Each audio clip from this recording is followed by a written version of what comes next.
¿Qué tal, hermanos? ¿Cómo están? Dios les bendiga. Vamos a iniciar esta lección, la número 20 de la unidad 2 que se llama la Iglesia y sus funciones. El día de hoy la lección se llama Una comunidad que sirve. El texto para memorizar se encuentra en Mateo 25:23. Dice: su Señor le dijo: bien, buen siervo fiel, sobre poco has sido fiel, sobre mucho te pondré. Entra en el gozo de tu Señor. Y además, hermanos, pues el texto básico se encuentra en Marcos 10, 43 al 45, Hechos 4, del 34 al 35 y Filipenses 4, del 10 al 20. Recuerden que todos estos versículos se anotan al principio del video para que ustedes tengan la referencia si quieren pues estudiar esta porción de la palabra junto con el estudio.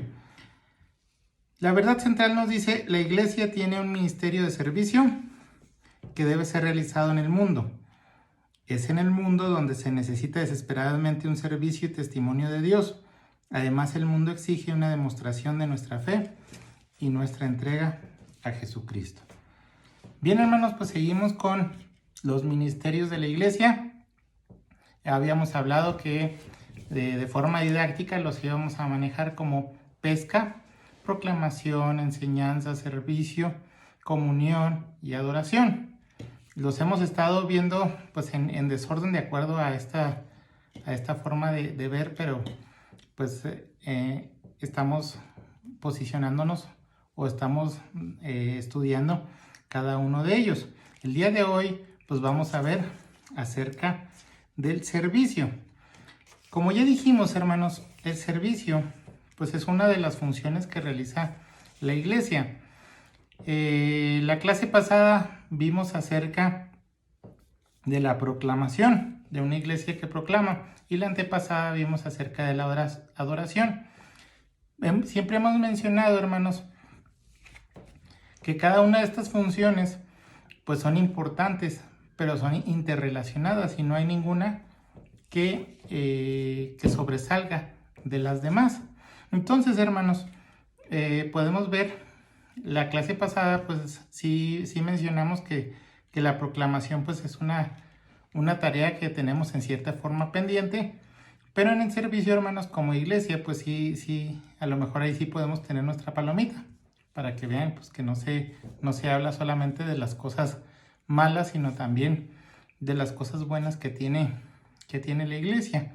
Y aquí, hermanos, pues vamos a estar mencionando pues algunas características que tiene el servicio, y vamos a empezar con el punto número 1, que dice: una comunidad que sirve en respuesta a la obediencia. Esto se encuentra, hermanos, en el libro de Marcos, del versículo 43 al versículo 45. Nos dice así: el Señor enseñó a sus discípulos, y desde entonces cada cristiano, elevando el servicio y poniendo una nueva escala de valores sobre el tema, cuando dijo, versículo 43, pero no será así entre vosotros. Jesús mencionó esto como un hecho que establece un cambio en el concepto prevaleciente de grandeza. Dice: sino que el que quisiera hacerse grande entre vosotros será vuestro servidor. Vemos aquí, hermanos, una escala diferente de valores. El concepto de grandeza del mundo pues nos habla como una pirámide en la cual pues en la cima se encuentra la persona a servir, el líder, el jerarca, pues sí, la persona importante. Sin embargo, hermanos, en el esquema cristiano se invierte esta pirámide. Es decir, tenemos una cuestión así, donde la jerarquía está acá arriba. Entonces, al invertirlo, pues la jerarquía nos menciona que el más grande pues va a ser el servidor. Dice que el concepto de Cristo es una pirámide invertida donde uno lleva en sus hombros el peso de muchos. Filipenses 2, del 6 a 8. La grandeza no consiste en ordenar a otros que hagan cosas por nosotros, sino hacer nosotros las cosas para los otros. Versículo 44 nos dice: y el que de vosotros quiera ser el primero será siervo de todos. La palabra siervo, hermanos, en el griego, pues es la palabra doulos, que quiere decir esclavo. El esclavo, hermanos, pues era la persona más abajo del sirviente. El esclavo pues era la persona que ni siquiera tenía un sueldo o una paga, una recompensa por su trabajo, sino solamente pues era servidor de la persona, y la persona pues lo podía tratar hasta como moneda de cambio. Entonces, hermanos, vemos que la actitud de la persona que sirve pues es la de un esclavo. Nos dice: el creyente de hecho se esclaviza con el favor de otro por amor a Cristo. Con frecuencia, para una tarea especial de servicio fueron llamados esclavos, o su palabra paralela, siervos. Josué 1.1, Jeremías 7.25, Romanos 1.1. Pero realmente cada creyente es un siervo, un esclavo de Jesucristo para servir. En el versículo 45, hermanos, nos dice: porque el Hijo del Hombre no vino para ser servido, sino para servir y para dar su vida al rescate por muchos. Recordemos que la expresión el Hijo del Hombre pues es una expresión mesiánica del Nuevo Testamento. Dice que designa el papel de siervo del Señor. Dice: no vino para ser servido, sino para servir. No vino a ocupar un trono, sino una cruz. Y dio su vida en rescate por todos. Entonces aquí, hermanos, dice: seguramente es una alusión a Isaías 53, que describe la obra del siervo sufriente. Rescate era el precio que se pagaba por liberar al esclavo o al prisionero de guerra. De ahí que la comunidad que sirve, la iglesia, toma el ejemplo personal de su maestro, el Señor Jesús. Dice: sirve de una respuesta de obediencia, dando una prueba constante y permanente de lo que caracteriza al cristiano, su servicio a los demás por amor. Entonces aquí, hermanos, pues vemos que nosotros, siguiendo el ejemplo de Jesucristo, pues nosotros venimos o tenemos que servir, dar nuestra vida por el prójimo, o sea, buscar que el prójimo pues sea salvo a través de nuestro servicio. Punto número 2, dice: una comunidad que sirve es la respuesta a la necesidad. Nos dice: servir es dar respuesta a una amorosa necesidades en las personas en el nombre de Jesús. En respuesta a las necesidades de la iglesia ejerce su diaconía, esto es servicio. Este servicio se basa en 2 puntos. Dice aquí: expresar el amor cristiano en el nombre de Jesús. No sirve con fines egoístas o proselitistas o exhibicionistas. El servicio a los hombres por siervos de Cristo.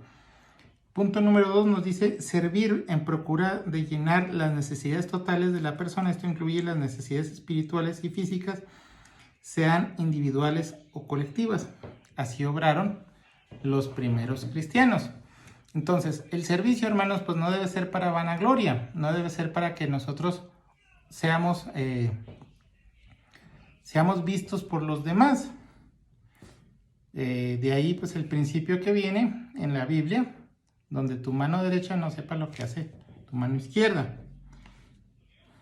Perdón, es al revés. Versículo 34.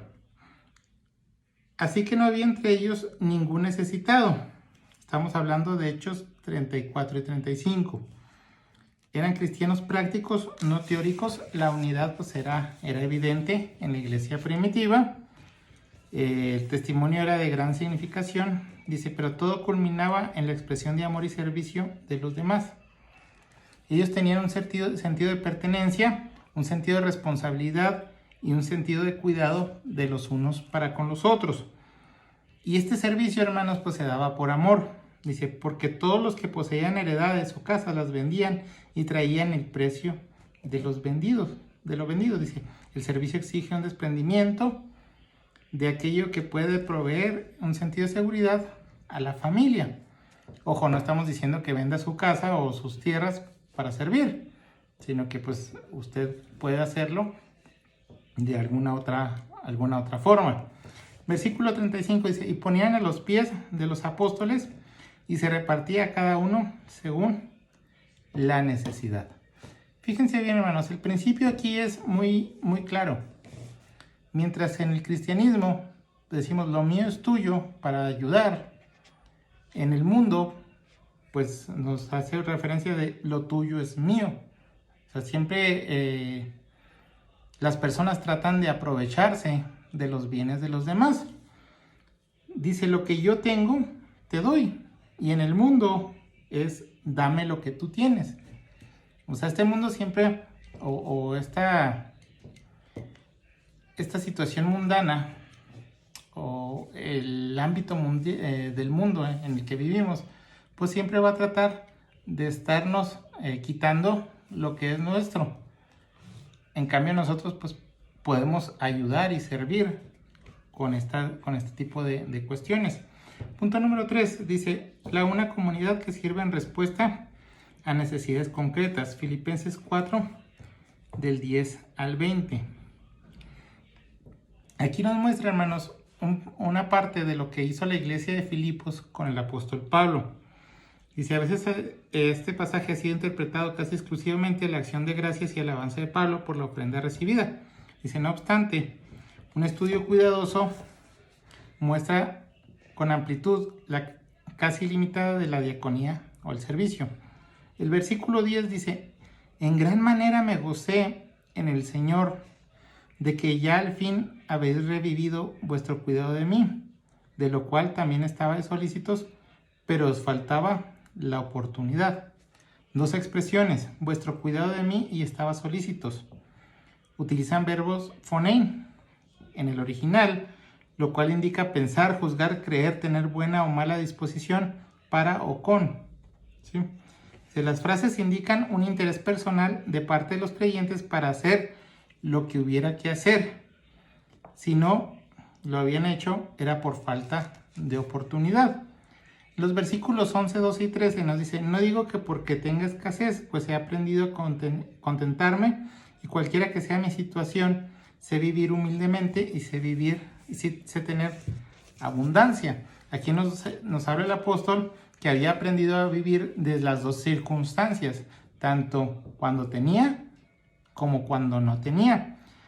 Pero aquí lo importante, hermanos, pues nos dice que en cualquier circunstancia, por medio del poder de Cristo, podía hacer la obra la cual el Señor le había llamado. O sea, no dependía de las características físicas o de lo material que pudiera tener. El versículo 14 nos dice, sin embargo, bien hiciste en participar conmigo en mi tribulación. Participar dice que viene de la palabra koinonia, que significa comunión. No solamente una participación en la ofrenda, sino sentirse parte de y actuar en consecuencia a favor del necesitado. En otras palabras, pues se identificaban con la necesidad que tenía el apóstol Pablo. Los versículos 15 y 14 dicen, ninguna iglesia participó conmigo en razón de dar y recibir, pues aún Tesalónica me enviaste una y otra vez para mis necesidades. Aquí nos dice Pablo o reitera que en Tesalónica participaron en proveer para el viaje de retiro prudente de Pablo. En 2 Corintios 11:9 dice que los hermanos de Filipos no solamente enviaron la ofrenda, sino que ellos fueron a entregarla. Versículo 17, fruto que abunde en nuestra cuenta. Dice, Pablo se regocija no en la ofrenda en sí, sino más bien por la bendición que ellos recibirían al participar de estos servicios. Es decir, los hermanos de Filipos hicieron mucho más de lo que cualquier iglesia habría hecho, sino que fueron hasta con el apóstol Pablo para entregarle esa ofrenda. Versículo 18, lo que enviaste es olor fragante, sacrificio acepto y agradable a Dios. Esto es semejante a lo que menciona en el Antiguo Testamento cuando se daba la ofrenda en el tabernáculo.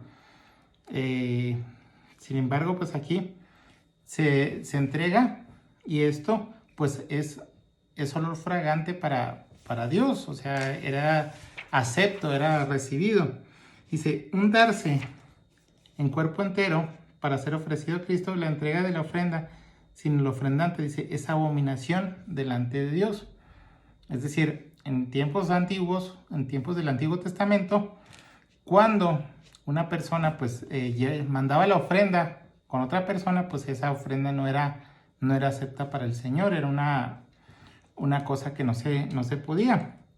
Sin embargo, pues cuando iba el ofrendante, pues era una cuestión de que Dios aceptaba esa ofrenda. Claro que tenía que cumplir con todos los requerimientos que se pedían en el Antiguo Testamento. Dice aquí, el Señor enseñó claramente acerca de esta entrega, de darse personalmente las necesidades concretas de la gente. Él enfatiza el hecho de servicio de amor al hambriento, al sediento, al forastero, al que necesita ropa, al enfermo, al que está en la cárcel. Es un servicio a Él. En todo este relato del juicio final, la enseñanza se resume así. Dios nos juzgará de acuerdo a nuestra respuesta a las necesidades humanas.